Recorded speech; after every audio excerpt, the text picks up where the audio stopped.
Hello, this is Lori Michelle, the Moshiach, with Yom Rishon, Reasons to Smile. Batter up, the ball is in his hand. Wow, I had no idea this is what I was going to record today, even though it's Yom Rishon, and I've done a bunch of these. Yom Rishon Sunday, the first day of the week, reasons to smile. I always look for reasons to smile in the middle of this putrid world. And you probably think this world. He says, not anymore. A bunch of you are waking up. Mazel tov, mazel tov. This world is putrid, but you don't even know the half of it. Really, I know a lot more. And he says, I don't even know the half of it. He said, I couldn't walk, breathe, or talk if I knew just how bad things really are. He said that's correct. So this morning, he woke me to an image, a baseball mitt. He does a lot of baseball metaphors. He has a lot of baseball bats where I'm swinging, and he tells me to hit it out of the park. And my father loved baseball, and he'll come to me in the morning with Hashem's permission and tell me, come on, baby, we're going to swing and we're going to hit it out of the park. And I'm not a baseball player, but there's a lot of baseball metaphors, and online there's some Met videos. I love the New York Mets. So this morning, he showed me a baseball in a baseball mitt.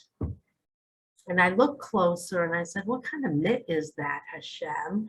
I said, is that a catcher's mitt? And I said, no, it's not a catcher's mitt. And he said, Lori, does a pitcher wear a mitt? I said, yeah. He said, I'm the pitcher. And then his hand, the mitt, turned into a Chamsa. I have one here. Get it. I have one. It has a house blessing on it, and I have it over my head. And this is what he showed me with a baseball there, and it's a blessing. And it's also metaphorically, some people think the hand of God.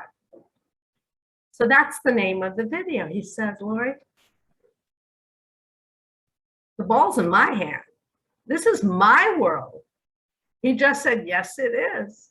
Nothing happens without his permission. It's really a paradox and a conundrum. It's mind-boggling because we have free will. He gives us the ultimate freedom. People try to control you, take your freedoms away. Governments, people, they're very controlling and manipulative. Not Hashem.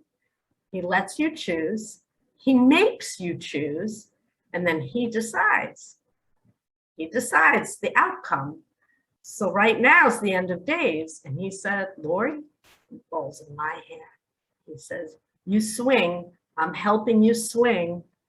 And he says, you're going to hit it out of the park. And there's so many videos online from me, baseball metaphors. He uses that metaphor all the time with me. And I love baseball, and I love the New York Mets. And he said, this is it. This is the last inning. We're in extra innings, really. He just said, oh, yes, we are. And he said, the ball's in his hand. And it made me think of that song when I was in day camp in Brooklyn, in Sheepshead Bay. We were on the bus and we would sing the song, he's got the whole world in his hand. He's got the whole world in his hand. I didn't know, I think it's a Christian song, actually.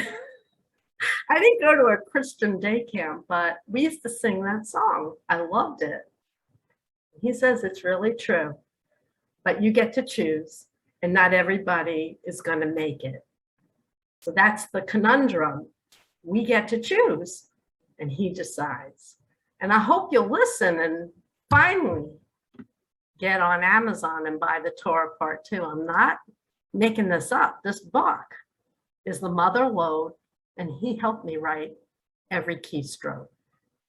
But there's a bunch of you who know. You know, once you know the truth, you can't turn back. You've read the book, you're listening to me, and you know, and you can't unknow once you know. But there's not enough of you right now, and we can't get this show on the road. So I don't really believe it's going to happen because you have to do something. And that's the paradox. He says he's going to open your eyes. He's got the ball in his hand. And I don't know what he's going to do with that ball. But if he wakes you up, it's going to hurt. It's going to hurt anyway. You might as well start now. So that's a really big reason to smile. He says, Lori, I will have what I want. It's all mine, and I will have what I want. And you know what he wants? He wants us, all of us, to have world redemption and peace. Peace for his children. He just said peace for his Moshiach. He calls me mom. He says, mom is gonna be happy. And you know the saying, if mom ain't happy, ain't nobody happy. And right now, if you're happy, you don't know the truth. You need to wake up. We need to come together, clean it up, and get really happy that we're finally on the road to world redemption.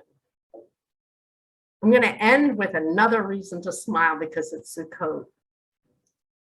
He said, go for it. I love meat. And I enjoyed at a Sukkot barbecue the best hot dog that I've had in a decade. Wow. This holiday of Sukkot is so much fun. So I had a lot of reasons to smile this week, and it's still Sukkot. So if you're celebrating, Chag Sameach, and remember, he's got the whole world in his hand. He's got the whole wide world in his hand. He says he does. And I'm so grateful. That's a really big reason to smile.